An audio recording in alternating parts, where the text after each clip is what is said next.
Okay, let me get started. I'm just gonna share the screen real quick.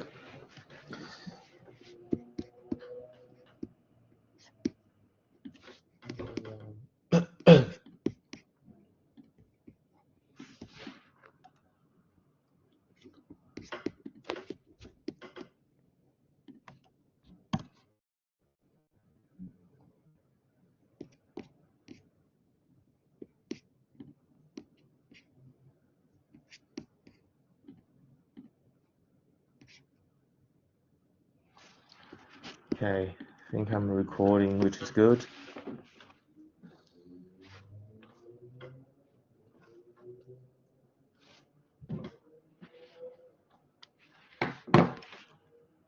So today we're going to go over some exercises for week 1. Um,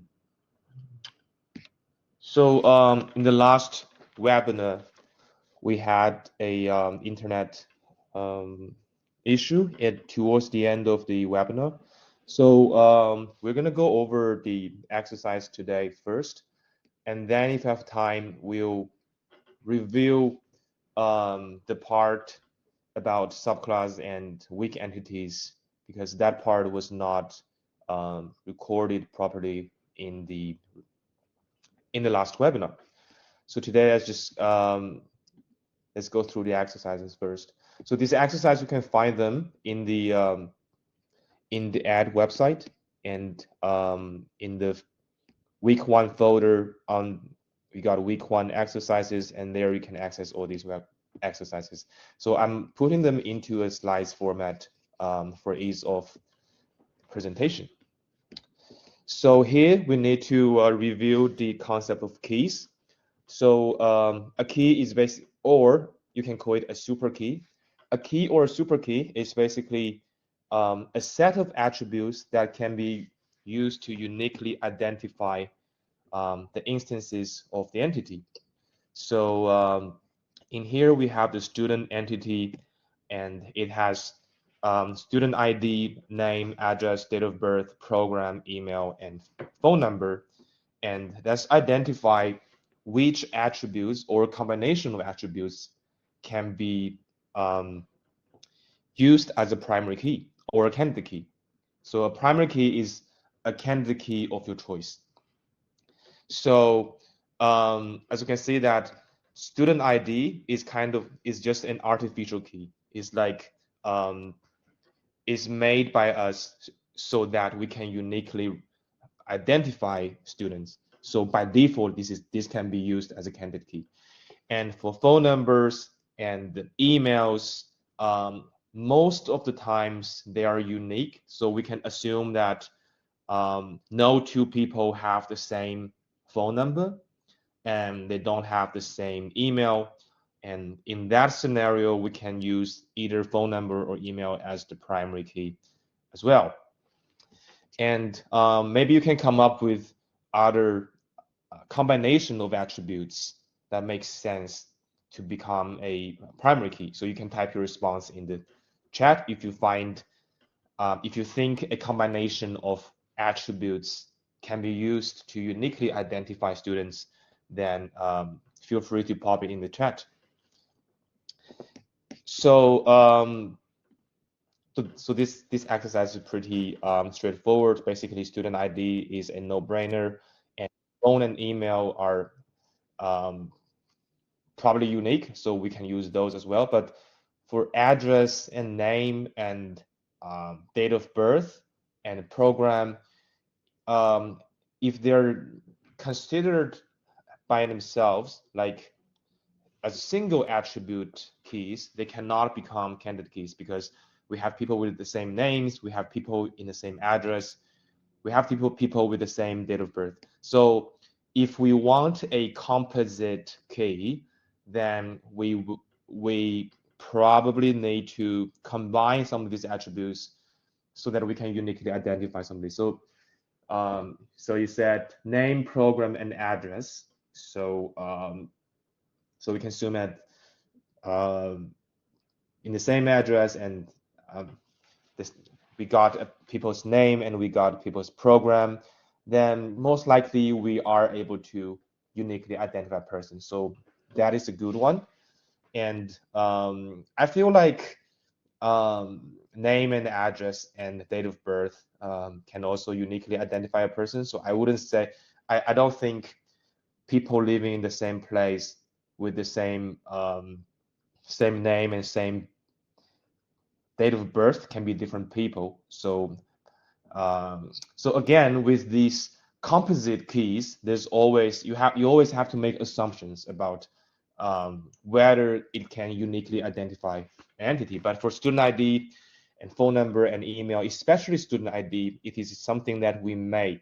So its sole purpose is to become a primary key. So that so so we want to underline here, so to indicate that this is our choice of the primary key.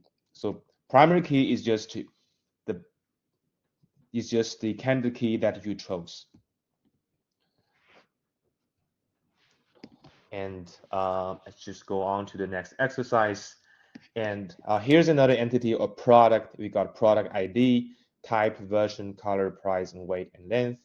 And just like before, we want to identify the candidate keys in the following ER diagram. So can anybody? I'm gonna give you a quick question. So, what is the difference between the key and the candidate key? So this is a pretty fundamental question.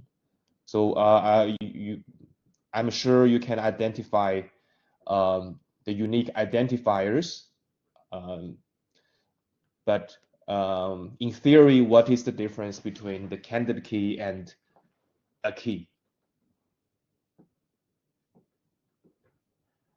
So this will be very important throughout the course because this is not only used in ER diagram design, it will also used in database normalization as well as relational data model. So the difference between key and candidate key is that a key or super key, as I've mentioned, is a set of attributes that can be uniquely identify the entities. So so by default, if you take all of the attributes of an entity, then it is a key. Then technically it is a key. But a candidate key is a key that cannot be reduced anymore. So if we take product and type together, then the combination of these two attributes can act as a key as well, because we cannot find two products with different combinations of product ID and type. But it is not a candidate key, because if we remove type from product ID type, then product ID itself is still a super key, which means that the original combination product ID type is not minimal. So remember that candidate keys are the minimal super keys. So in a nutshell, super key equals key. So this is very important. And candidate key is a minimal super key. So just to give you some examples. So this will be the physical table that corresponds to the entity product. So if we see a ER diagram like that, then in our head we can kind of map it to a table. So this is actually what we're going to cover in the next week when we will talk about how do we systematically convert an ER diagram into a relational data model. So a relational data model is basically telling you if we want to convert the ER diagram into a bunch of tables that are linked together, which columns should we have? So we're answering that question. So this is a very straightforward one because we only have one entity and a bunch of attributes. So it will be mapped to a very simple table like that. So as you can see that the product ID should be unique, but all the other attributes you cannot say they will be unique.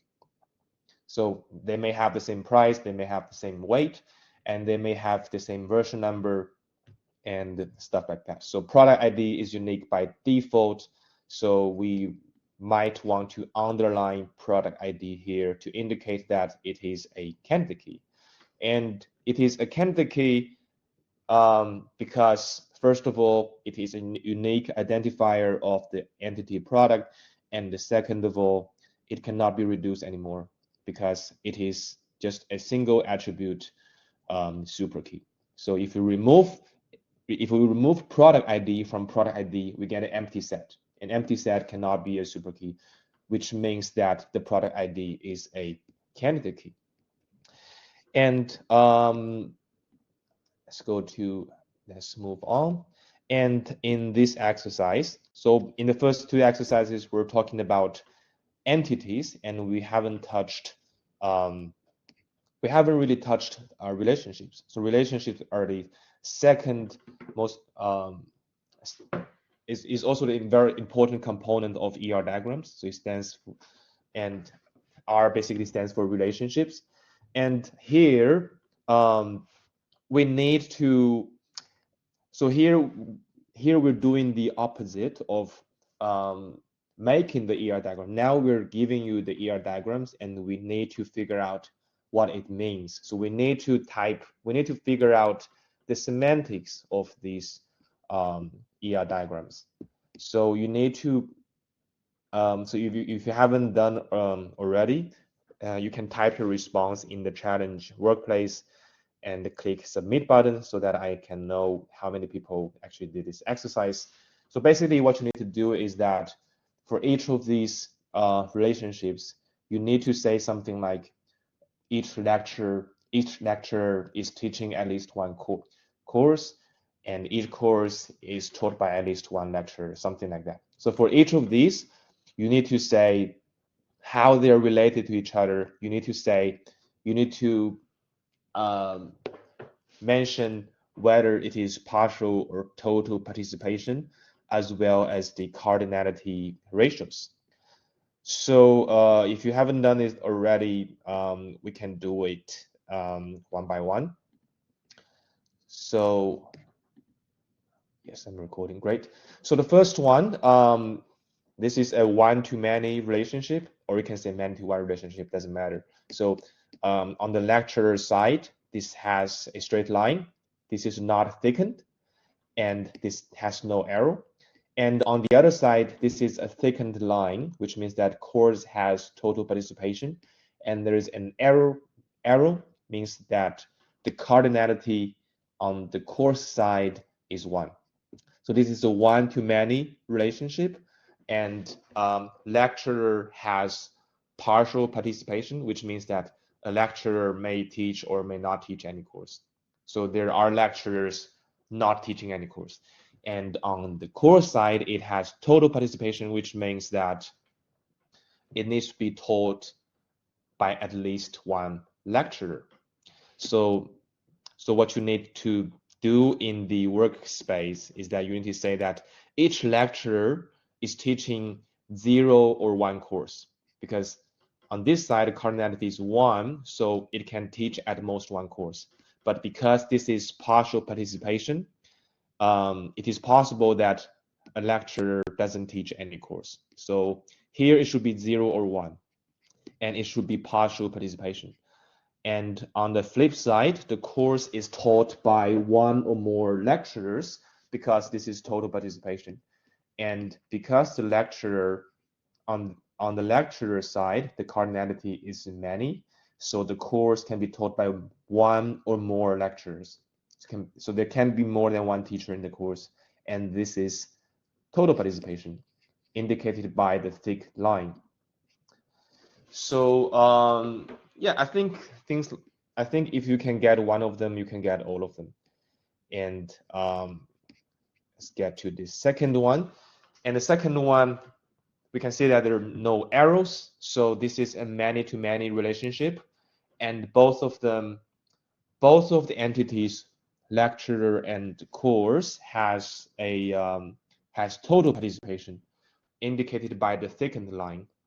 Sometimes it's a double line, so you need to understand it is total participation when they use it as when they use a double line somewhere else, like in some other uni's lecture notes. And so basically what it translates to is that each lecturer is teaching one or more courses, because both sides have many. The cardinality ratio is like n to m. So each lecturer teaches one or more courses. It has to teach at least one course because it has total participation. And by the same logic, each course needs to be taught by at least one lecturers, and there can be more than one lecturers because it has total participation on the course side, and lecturer there is and on the lecturer side, the cardinality is many. So each course is taught by one or more lecturers. So both are total participation. This is pretty straightforward. And so this is just to train your brain so that you know when you see an ER diagram, you know what it means. And in the assignment and maybe in the workplace, what happens more often is that we'll give you the semantics and you need to translate to an ER diagram like that. So in the third one, this is an easy one as well. We got two arrows. So this is a one-to-one relationship, and then we need to see the participation constraints. For the lecturer, it has a partial participation because it has a normal straight line, and for the course, it has total participation. So each course must be taught by exactly one lecturer. So here should be lecture, not lecturers. And it has total participation. And each lecture, it corresponds to at most one course, but because it has partial participation, it can teach either one course or no course. So each lecturer teaches 0 or 1 course. So and one is partial participation and the other one is total participation. So any questions up until this point? I feel like this should be pretty straightforward if you understand everything in the previous lecture as well as if you have done the pre-readings. So you should be able to get all of these very easily. And if we have more time, we're going to do more exercises other than the ones that are on this website, on the ED website. And in the fourth, in this exercise, in exercise 4, we're given an ER diagram and we need to give examples of entity values. And also we need to describe the semantics of the relationships. So this should not be so hard either. So what does it mean when it says give examples of entity values? So what it means is that we have this database design and we have these entities and relationships. We want to give examples of the real data that fits into this description. So it says that student has a student ID and the name and the street and the city and the country, and the unit has a course code, semester, topic, and title. And we got school, which has where the name is the primary key and homepage is one of the attributes. So when it says give examples of entity values, it means that we want to give you a set of tuples and we want to put in all of the attributes of the entities.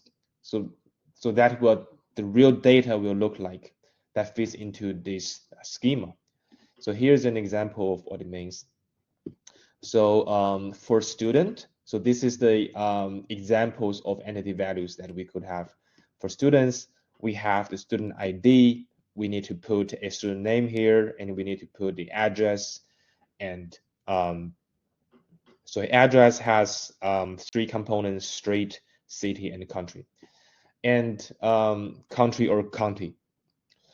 And for school, we can put the name of the school here and the home page here.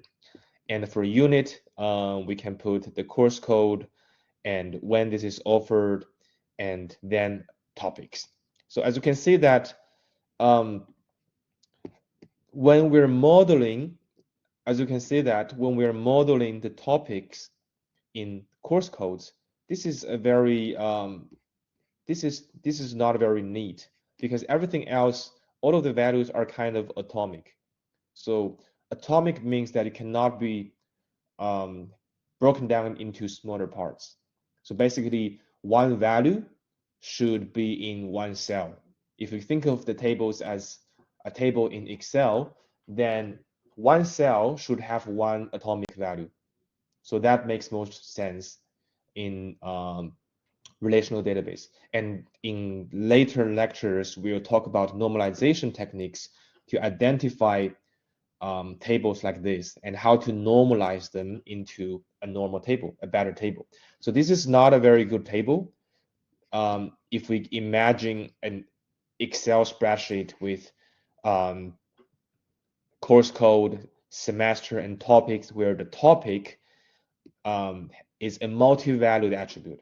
If we represent multi-valued attribute as a list of values in each cell, then this is a very messy way of representing data.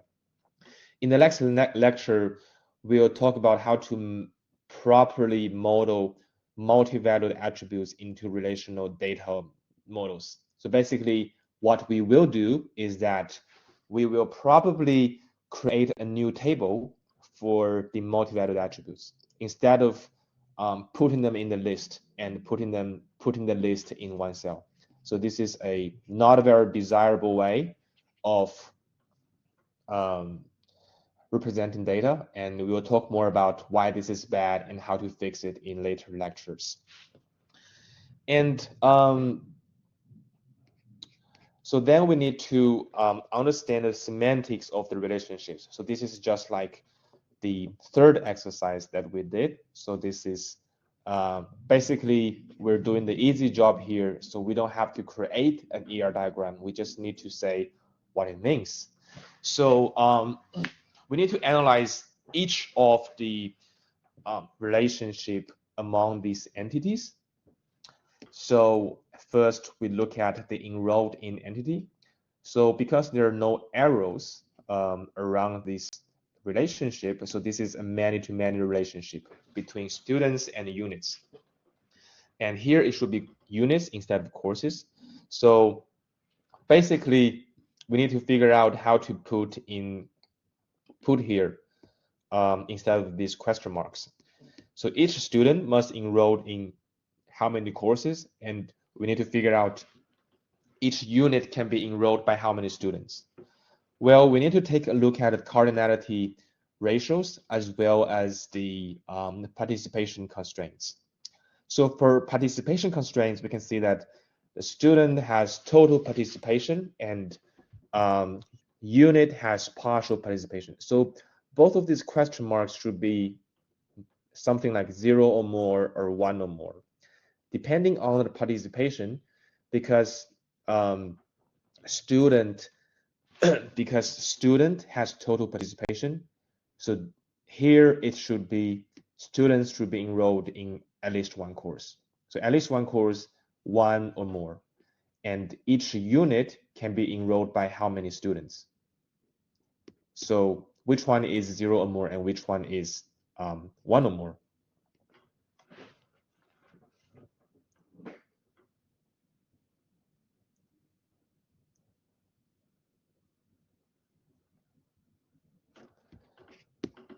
Okay, so students are 1 or more. Yeah, yes, because students must enroll in 1 or more courses because students have total participation. So a student has to be enrolled in some. Otherwise, the unit is going to say you're not a student, you're not enrolled in anything, and you get into trouble. And of course, it can be enrolled by 0 or more students, because maybe at some point when the course is freshly made, there are no enrollments for the course, and the unit can be enrolled by 0 or more students because unit has partial participation. Thank you for yeah.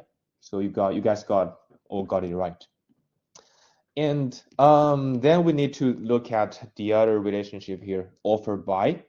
So so for the cardinality ratios, we can say that this is a one-to-many relationship between school and a unit. And on the school side, the cardinality is 1, and on the unit side, the cardinality is many. And we need to figure out what to put here in replacement of the question marks. So each school can offer how many courses, and each unit must be offered by how many schools. Well, for school, it corresponds to how many courses, and each unit must be offered by how many schools.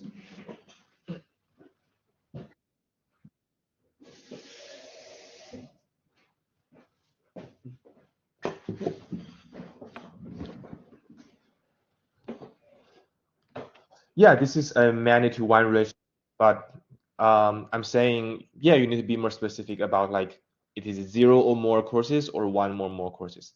So Jack is saying each school can offer 0 or more courses because it has partial participation. Yeah, exactly. And each unit must be offered by 1 or more school because it has total participation. Yeah, that looks about right. So each school can offer 0 or more courses because it has partial participation. So school can so it is fine for school to not offer any course, but a course must be offered by some school, at least one school, exactly on one school actually. Yes. Oh, so one thing that is problematic is that it should be exactly one school because the unit has total participation, so which means that the question mark should be 1 or more, but we also have the cardinality ratio of 1, so which means that it should be exactly 1. So the unit needs to be offered by exactly one school.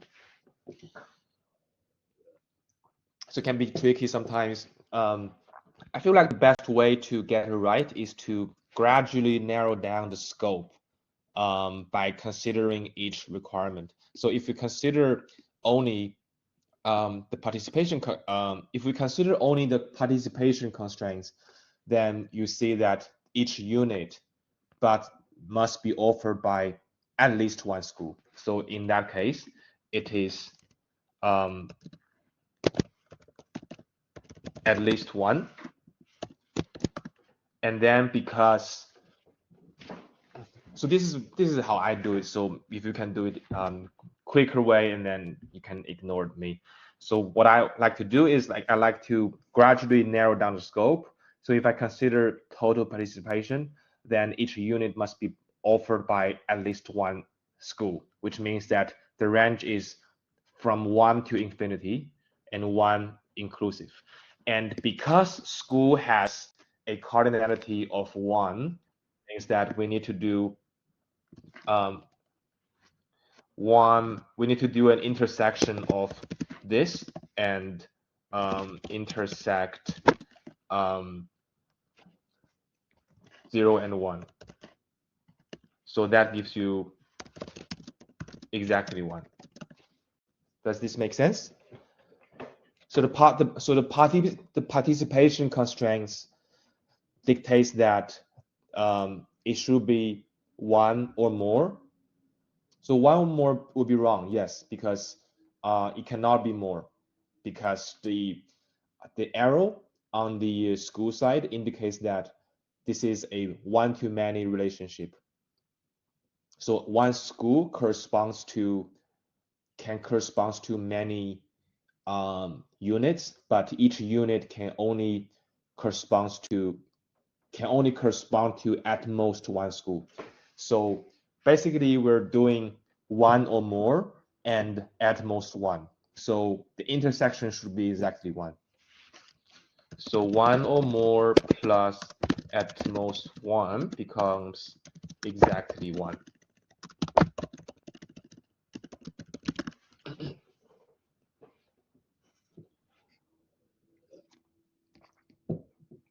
Yeah, so can be this can be a little tricky, and what I like to do is I like to break it down like step by step so that I can't make a mistake.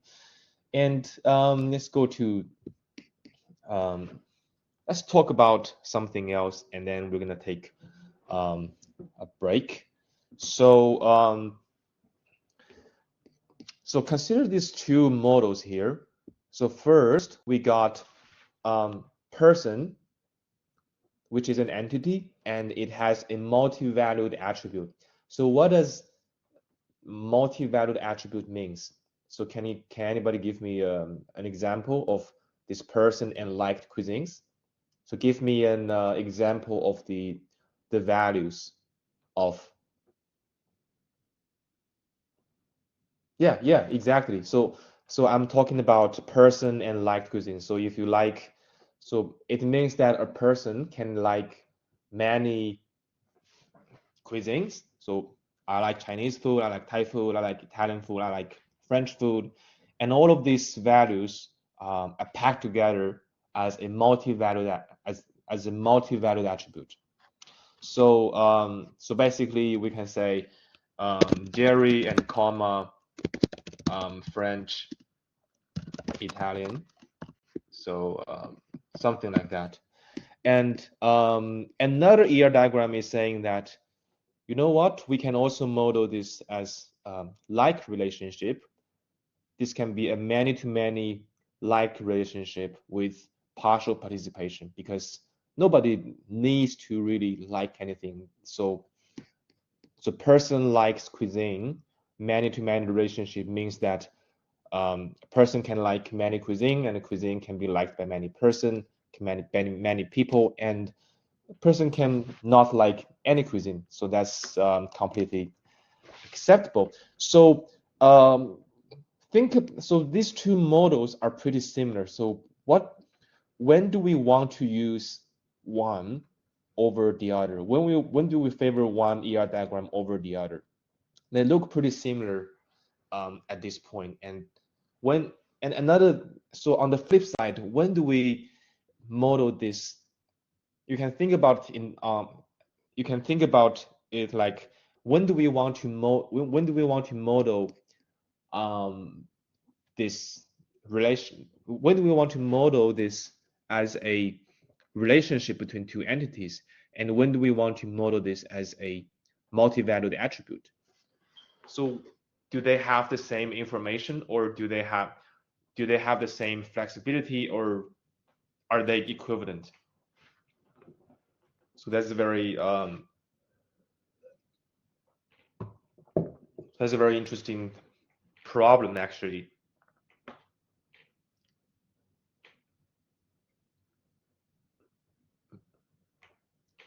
So if we okay, another question is, if we're using, so I was talking about the first ER diagram. So what if I'm using the second ER diagram, and although we haven't talked about how to map it to a relational data model, and what do you think would be the correct table or tables um, to represent the second ER diagram?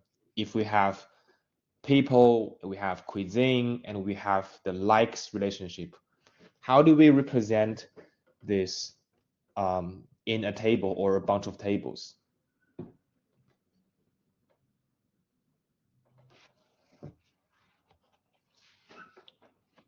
So so I'm gonna give you some ideas. So previously we have seen that when we are talking about one entity, we can basically map it into one table. So that gives you some idea. So let me go back to a couple of slides before. So so here we had a product entity, and we were able to map it to a we were able to map it to a table. So it tells us that if we have an entity, we can map it to a table. And now we have two ER diagrams. The first one is the entity with a multi-valued attribute. The second is a entity, and a relationship. So what do you think, how many tables do you think we need for each of these ER diagrams? So I know we haven't talked about how to map them, but intuitively, how do you think is the correct way of mapping these ER diagrams into a bunch of tables? So saying break down cuisine in different attributes, yeah, that's a good idea. So because we talked about a multi-valued attribute is actually problematic in relational databases, we will need to break it down somehow. So we'll need to break it down somehow. So that's a good point. If you want to know the person likes and compare against, specifically know more about what type of cuisines you can serve better cuisine. Then we go with cuisine as an entity. Yeah, so Deep has a good point. So I'm assuming that you're talking about the second ER diagram, right? So yeah, that is a very good way of modeling this. So for entities, we most likely are going to give them a separate table. So this is what we want to do. So for all of the information related to people, we want to have a separate table dedicated to people's information. And then we want to have a separate table dedicated to cuisine information. And then we want to have a lookup table like person likes cuisine. So this is basically going to be mapped from the likes relationship. So in person table, we're going to store person's primary key and person's other attributes like name, gender, whatever. And for cuisine, we can store cuisine specific attributes like is it spicy, what is its origin, and whether it contains dairy, whether it contains meat.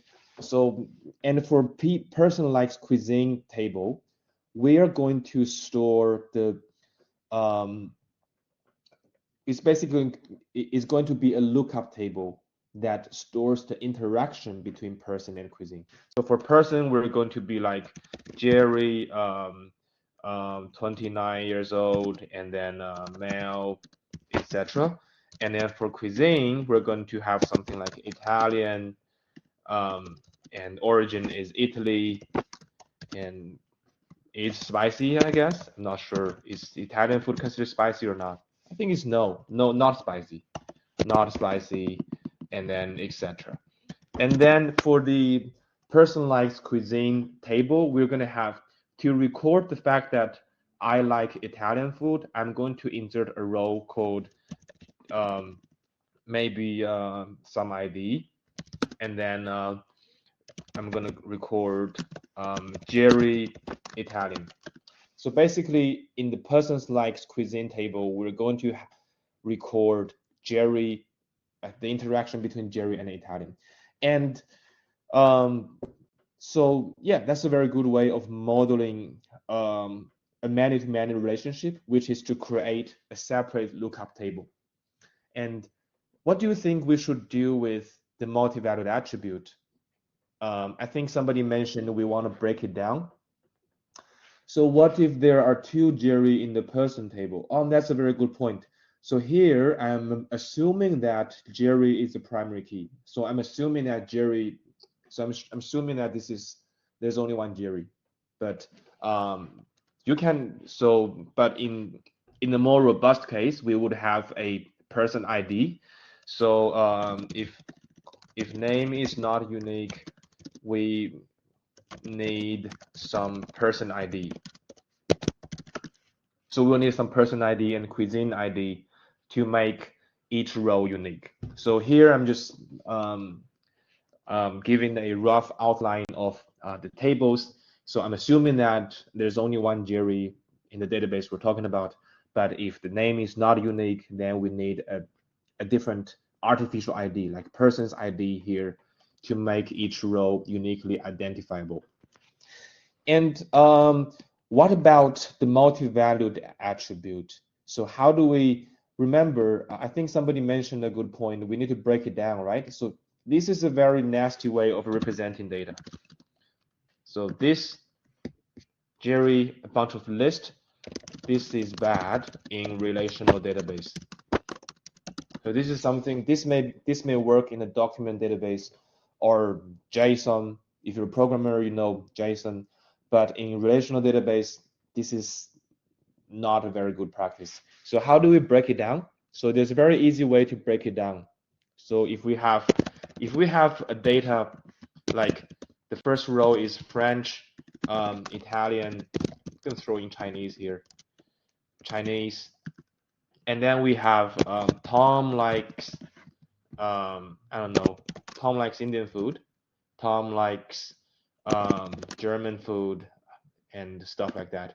So how do we break it down so that each cell is representing, each cell is getting an atomic value? So right now, these two rows are not very, doesn't really fit into relational database. And as we'll discuss more, this actually violates the first normal form. So how do we break it down? If we have if we know that a person likes a bunch of cuisines and another person likes the other bunch of cuisines, how do we break it down? How do we flatten it so that it looks like a table?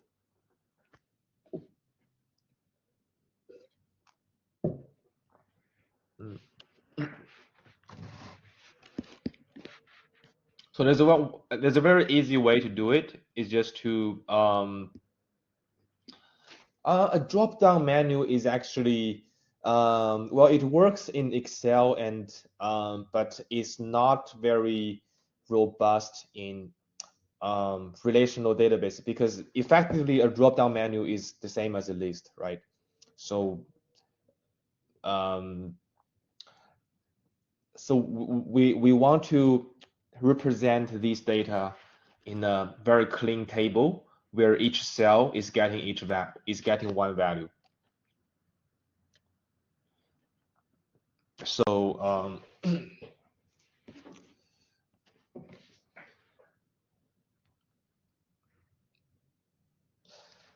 actually, let's take a break for 5 minutes and we can think about it, and then we're gonna talk about, then we're gonna talk more about how multi-value attributes can be mapped.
Hey, I think the recording is on Blackboard Collaborate, and on the left-hand side, under sessions, there is a recordings. So if you cannot find that, you need to go to the top left corner, and it has menu. If you click menu, it will have your name and then sessions and recordings, and then you'll be able to see the recordings of all of our webinars. So yesterday there was an issue towards the end, so we're going to briefly talk about that today once we go through these exercises. So let's get back to it. So we mentioned, is it one seat attempt? Yes, this is one. There's only one attempt for the quiz, and we talk about how intuitively how we can. Yes, so like I have said, we're going to cover the rest of them because yesterday there was an internet issue, and while we're still in the webinar, it stopped recording for some reason. And today we're going to go through the last bit a little bit more. So today we're going to review the last bit so that it gets recorded in here today. So another way, so anyways, so we're talking about how to map many-to-many relationship into a bunch of tables, and Deep, did I pronounce it right? Deep. So Deep gave us an example, so we can do person as a table, cuisine as a table, and like as a separate table, which is recording the interaction between person and cuisine. So if you draw it, then you can see like there's a bipartite graph between person and cuisine.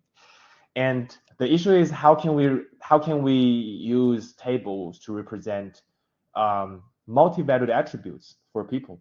So right now it is kind of messy. We need to put the data in a list. So we want to put the French, Italian, Chinese into a list, and then we want to put Indian, German into a list. So this is not very desirable in relational databases.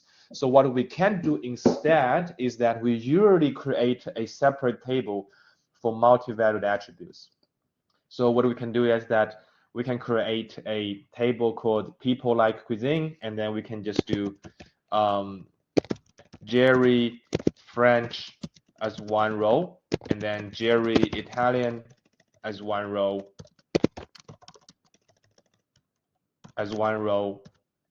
and then Jerry Chinese as one row,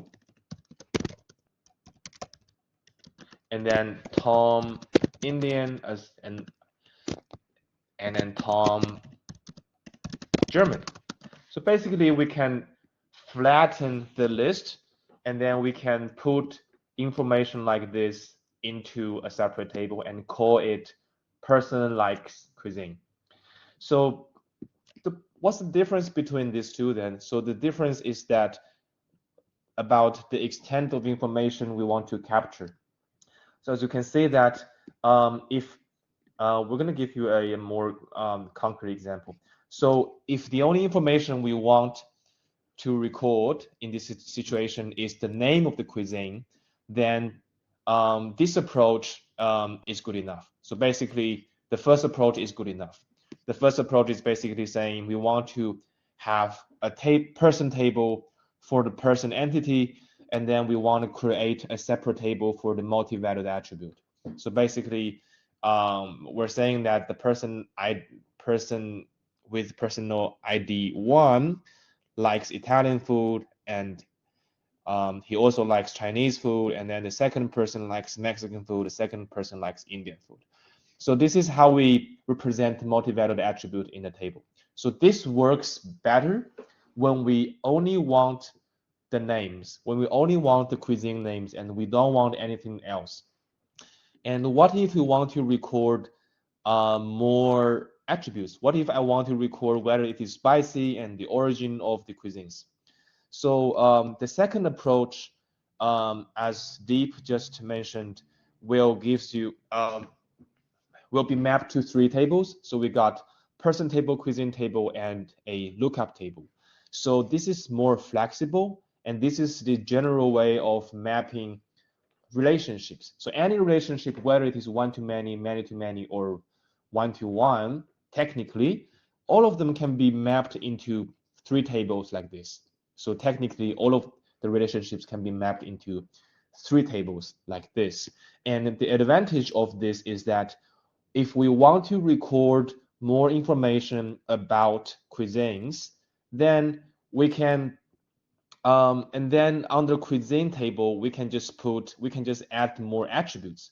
We can just say Italian is probably not spicy, Chinese, Mexican, Indian are all spicy, and then we can say Italian has cheese and Chinese doesn't have cheese. Mexican has cheese, I guess. Indian, I don't know. Indian food has cheese, I think, last time I checked. And so if you want to record more information other than just the cuisine names, then we can use the second approach because it gives us the flexibility of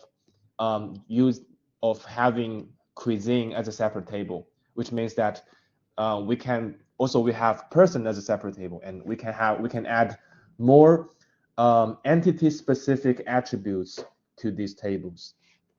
And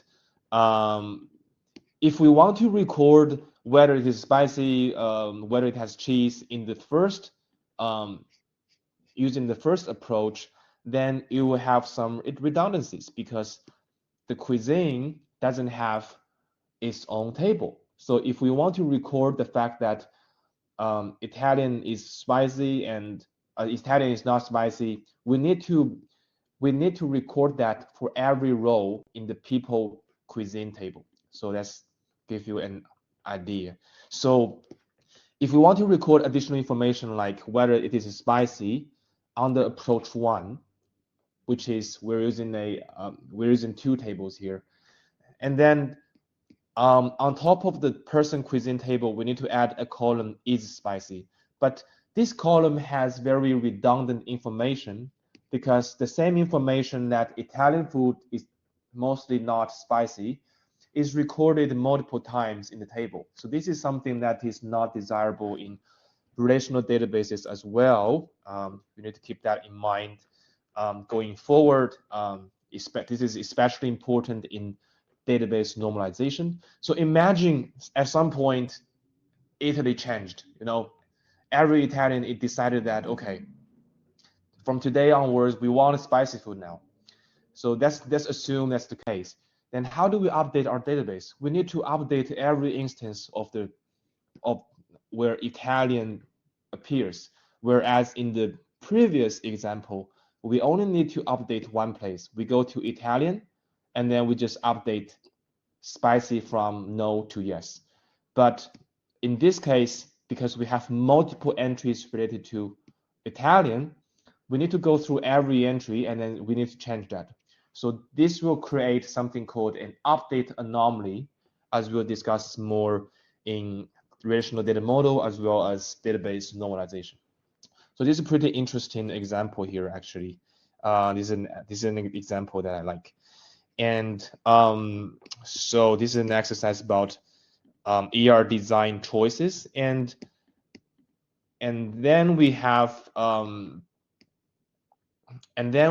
a few exercises about how do we actually convert these requirements to the ER diagrams.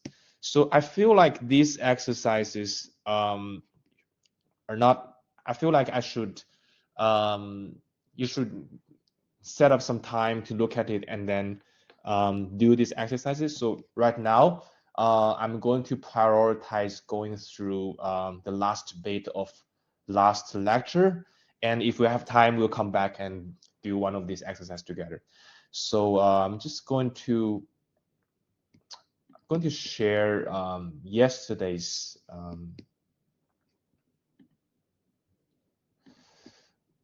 I think yesterday, does anybody remember when it got cut off? I think it got cut off. Weak entities, exactly. Let's go back to weak entities and yeah.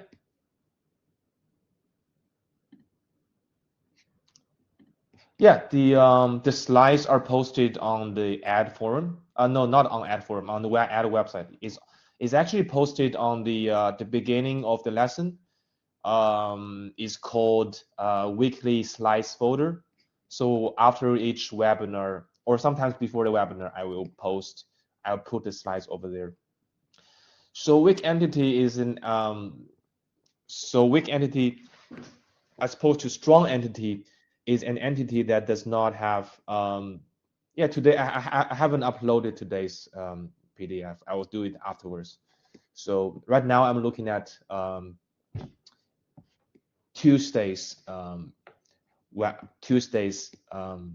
PDF. So we're gonna go over weak entities real quick. So a weak entity is basically an entity that doesn't have a primary key. So as you can see that it is easier if we look at it in the ER diagram. So we can see that the employee is a normal entity because it is represented by a normal rectangle. And then we have a contact. So maybe and then contact is represented by a double rectangle. So whenever you see a double rectangle, it means that this is a weak entity, and a weak entity needs an identifying relationship to exist. So a weak entity always have an identifying relationship, and it always have total participation because it needs to participate in this identifying relationship to exist. So why do we need the weak entities? Because a lot of times we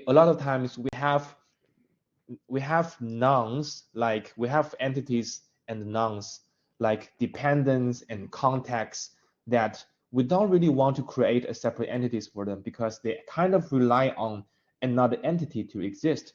So for instance, these are the employees of the company, and in a company's database, we have employees information, and we have their all kinds of attributes, and most importantly, we have the primary key, social security number. So what do we why do we need a primary key? The primary key is used is primary key the primary key allows us to uniquely identify a person or an employee in this case. However, sometimes we also want to record additional information about this employee that cannot be wrapped around into composite attributes, multi-value attributes, um, or derived attributes. So for instance, for each employee, it may have multiple contacts. So this might be his family. So each employee may have multiple contacts. And then each of these contacts depends on the entity employee to exist in the database. And for each of the contact, because it is a weak entity, it doesn't have a primary key of its own. It only has a partial key, which is the name. So this is the most crucial part of a weak entity. The weak entity doesn't have its own primary key. Does not have a primary key. But how do we uniquely identify a weak entity?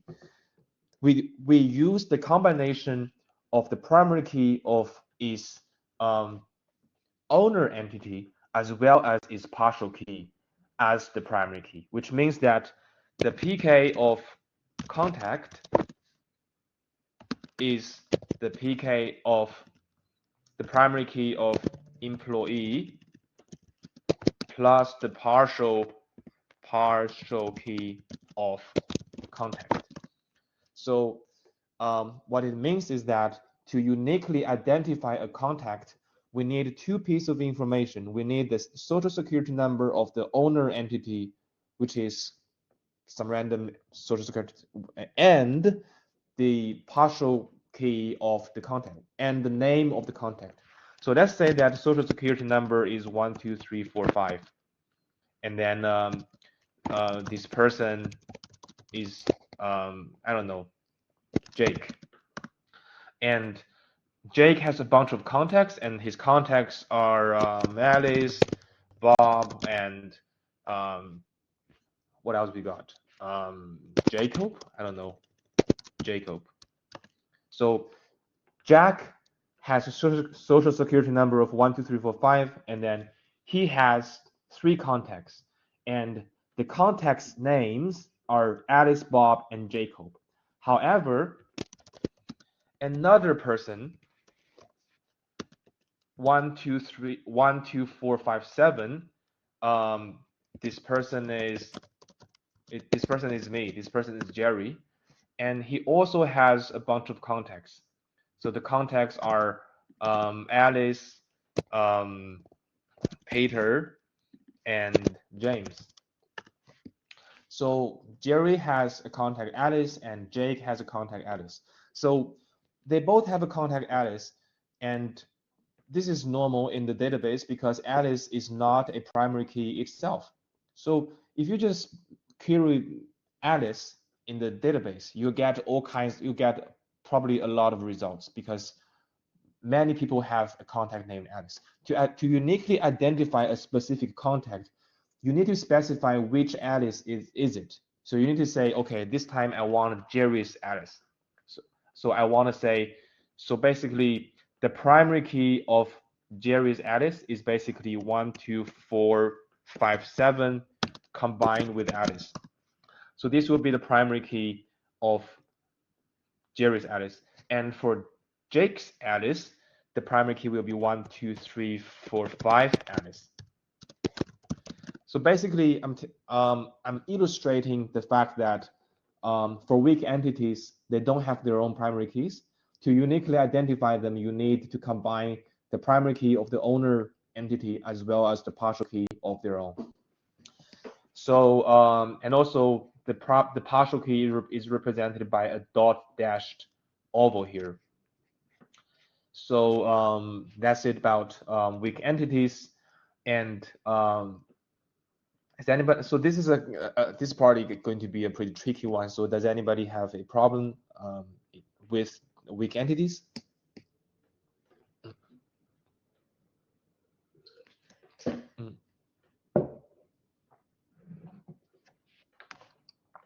Does the double diamond means a double diamond means a weak entity? Well, the double diamond is that's a very good question. So the double rectangle is the weak entity, and the double diamond represents the identifying relationship between the strong entity and the weak entity. So just the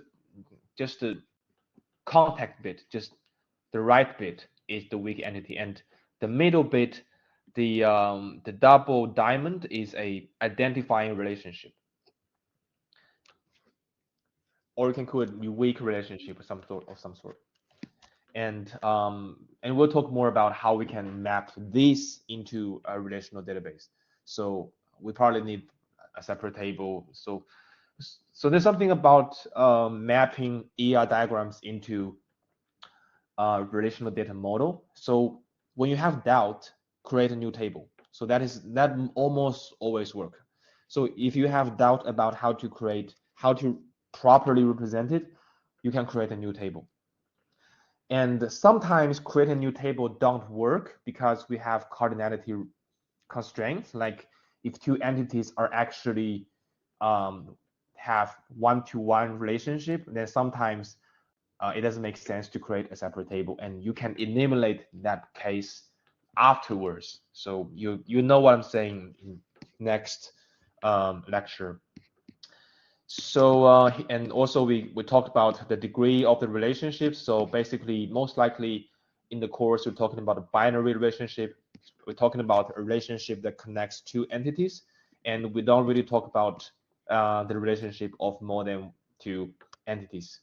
Because most relationships can be modeled as, because if you have a three-way relationship, then most likely you can decompose it into some binary relationships. And in this course, we mostly talk about binary relationships.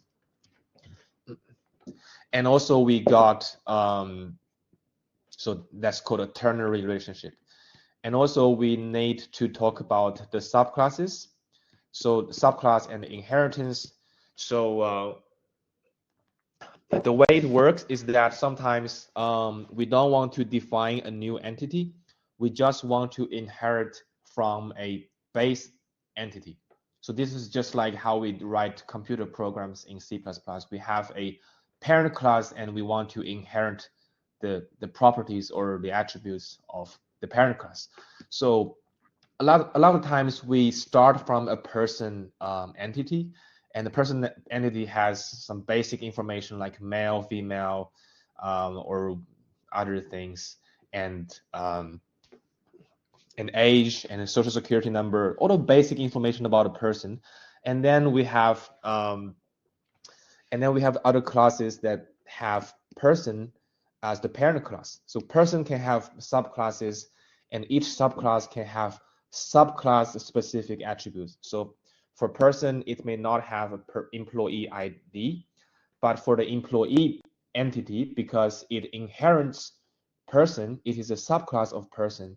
It inherits all of the attributes from person, including social security number, etc. But employee can have its own subclass specific attributes like employee ID and how long you have worked and salary, stuff like that. And manager, you can have some more specific attributes that employee don't have. Like I think somebody in the last class mentioned the level within the corporate, within the company. And so we also need to consider whether the subclasses are overlapping or disjoint. So this is a pretty straightforward concept. So as you can see that a doctor can be a patient and a patient can be a doctor because doctors get sick. So the subclass doctor and patient from person are overlapping. And for employee, we make the distinction between permanent and contract employees. So in this case, they are exclusive. You can't be both a permanent and a contract employee for some under this assumption. So that's that. And yeah, that's pretty much it. So towards the end, we basically summarized how ER model should work, and this is a summary of the notations that are used. So we can see that entities are represented by rectangles, and here we should also say weak entity is represented by double rectangles, and then we got normal relationship, we got identifying relationship, and here the total participation is represented by a double line, and also it can be represented by a thickened line. So here this is the composite attribute, and here we got key attributes, which should be underlined. And so I think we're fairly familiar with the notations here, and also we did a very easy exercise book. So this is a library database. So we got a bunch of descriptions, and our job is to translate these description into an ER diagram. So this is a pretty straightforward one for practice because it doesn't involve weak entities, it doesn't involve subclasses, and so when we're doing this, the tips are you want to find out the requirements that are entity related and the requirements or the description that are relationship related. So we can say that the first four sentences are describing the primary key as well as other attributes of four entities. And then the last three sentences are basically describing how these entities are linked together. So they're describing relationships.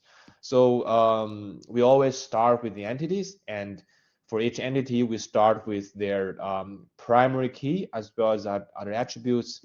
So we got book, identified by book ID, and we got reader, identified by reader ID, and the address here is a composite attribute, and we got publisher with a publisher ID, and we got an author with an author ID. So these entities are pretty straightforward, and after that we need to model. After that we need to translate the last three sentences into relationships. So since we have already drawn the diagrams for reader and books, then we can identify the verbs in these sentences, and the verbs are most likely to be relationships. So here, borrow is a relationship, and from the semantics, we can know that this is a many-to-many relationship, and it has 0 or more on both sides. So both of the entities have partial participation in this relationship. So it will be drawn like this. And also, we need to record what's NNM. NNM is basically saying, you don't have to put NNM here, but if you want, you can put it. NNM is just saying that this is many-to-many relationship. So sometimes we like to emphasize that this is NNM, and sometimes to represent one-to-many, we put one and n. So sometimes we like to make the cardinality ratios more clear, and we just put the numbers there. But it can actually be inferred by the shape of the lines here, by whether it is an arrow or not. So so NMN, it will be very it's kind of redundant, but it is nice to have sometimes. Yeah, this is many to many, great. Or you can put M and N, so it doesn't matter. And also we need to record a start and end date for the borrowing relationship, in which case this is an attribute associated with the relationship. So you need to be careful when we're getting the attributes. We need to figure out whether it relates to the entity or the relationship. So in this case, this is some information that we need to put in the borrow relationship. So imagine we have a table called borrowing. It will be a lookup table between book and reader, and it makes more sense to put start and end date in that table instead of putting it into the book specific table as well, or the reader specific table. And for the other relationship, we got publisher and book, and publisher can publish 0 or more book. So we got many on this side, and a book is published by exactly one publisher. So we got 1 on this side, so indicated by an arrow here.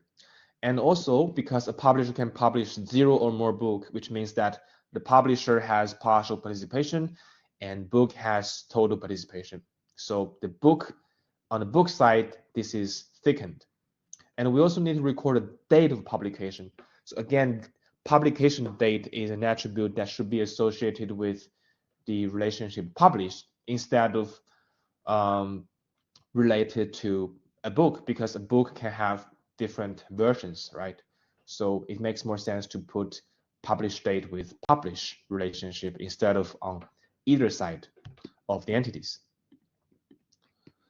And we also have, I think we also have one more relationship here. Why is it taking so long? Yeah, and the relationship between author and books. So this is a many-to-many relationship because this is 0 or more and this is 1 or more. And because an author can write 0 or more books, author has partial participation, and book has total participation because a book needs to be written by somebody. So that's why book has a double line, or you can put a thickened line. So when you're making the ER diagram for the assignment, if it is hard, it depends on what software you use, and if it's hard to get the double line, you can use the thick line. So both are acceptable. And in the end, we get this ER diagram. So when when it is possible to put everything in one page, we usually put everything in one page because it is clearer.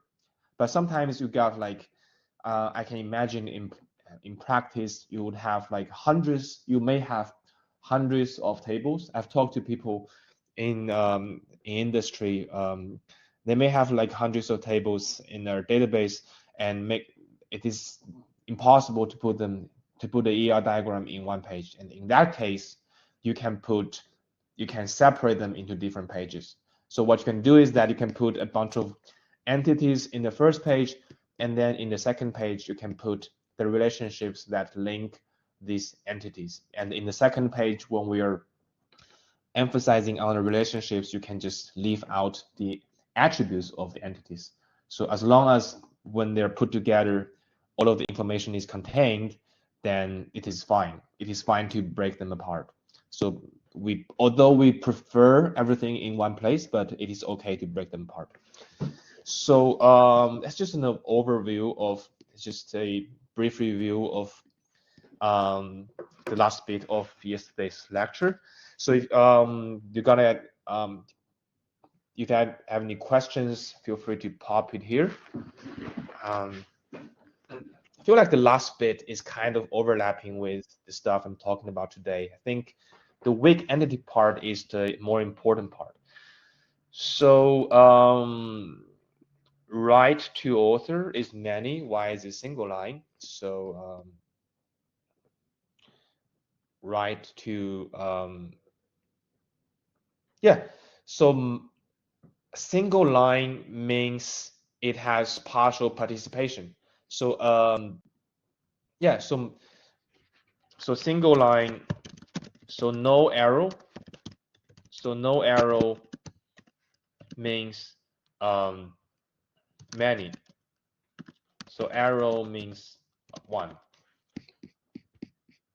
So let me give you an example. So publisher has cardinality 1 here. So that's where we got an arrow here. And for book and author, this is a many to many. So we don't have any arrows. So this is a many to many relationship and we don't have any arrows. And we only care about the fact that book has total participation.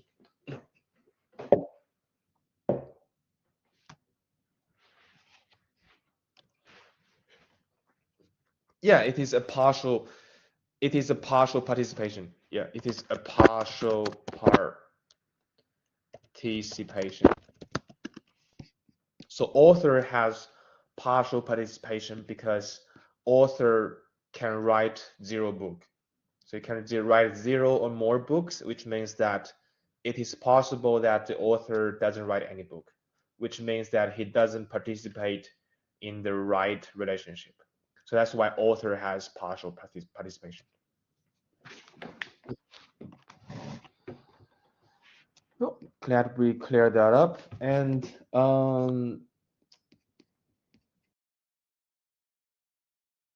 let's see if we can do one more exercise before the time. Let's go back to the exercise here. Just pause this and just put the exercise. Just pause this and just put the exercise.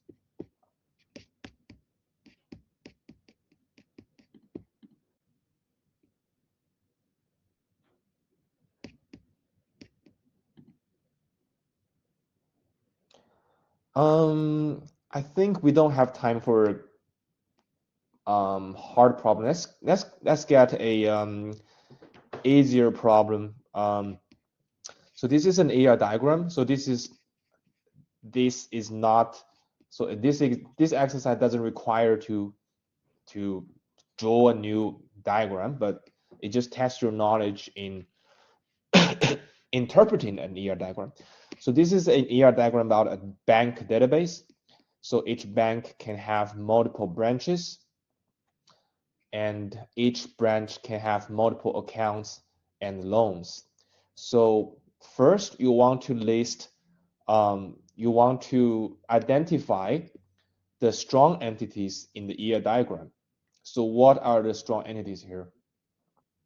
So remember, strong entities are represented by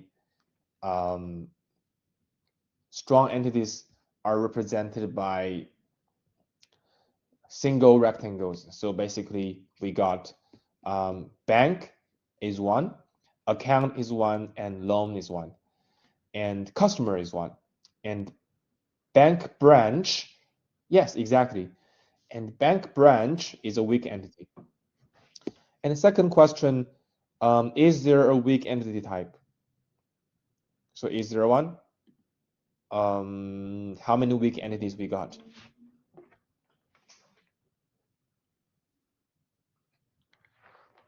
Yeah, we got one, which is the bank branches. And branches actually should not be a weak entity. So bank, yeah. So basically, bank branch is a weak entity, and branch number is a partial key, and branches here is an identifying relationship. I think branches here, because it is represented by a double diamond, it actually makes more sense to call it is branch, so that becomes like a verb. So yeah, I think it makes more sense to say this is branch, and then we got bank branch is the actual branch. So the reason why here we're modeling bank branch as a weak entity is because we're considering a bank as a strong entity, and then a branch is like just a branch of the bank, like the Kingsport branch, the CBD branch, and stuff like that. So we're assuming that we don't have a unique code for each branch, and we need to combine the bank code as well as the branch number to uniquely identify the bank branch, to uniquely identify each branch. So here, as you can see that this is another way of representing partial keys. So this tells you how many different notations are there. So this, as we have seen before, the partial keys are actually represented by dot dash line. But if you see a dotted underlined attribute, then it also represents a partial key. So sometimes it is easier to draw it like this. So so we have identified the weak entity. We have identified the weak key, which is the branch number. And so in this case, how do we uniquely identify a branch then? So what do we need? What information do we need? So we would need the primary key of the of the owner entity, which is bank. So we need the primary key, which is code, and then we need the partial key of the weak entity, which is branch number. So this is just like the case where we had employees and their contacts or dependents. And the third question, what constraints to the partial key and identifying relationship? What constraints to the partial key and identifying relationship of this weak entity type specify in this diagram? So what does it specify?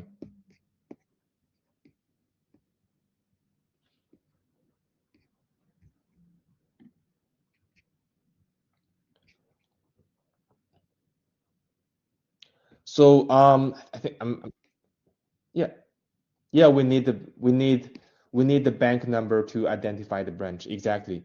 So basically the reason why this is a partial key is because the same branch number value may occur under different banks. So the partial key branch number in the weak entity, it specifies that the same branch number can can occur under different banks. So maybe in Commonwealth Bank, the Kingsford branch is called 00, and maybe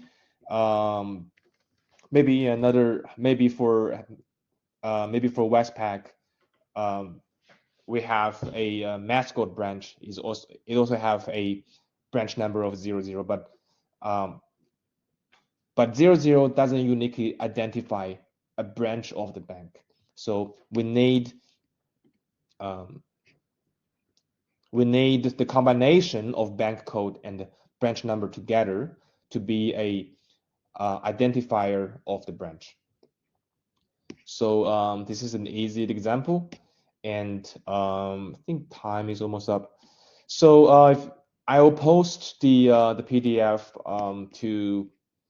to add in weekly slides folders. And for the other 3 exercises, I think the solutions are included there. So for exercise 6 and 7 and 8, feel free to give it a go and compare your solution, compare your ER diagram to the solutions, and feel free to pop a question on the forum if you have any issues. So I think today we got everything recorded correctly. Let's just stop recording. Okay, so make sure to do the pre-readings and for next week, so that when we're doing the lecture, it will be a lot easier. And see you next week. Have a good weekend.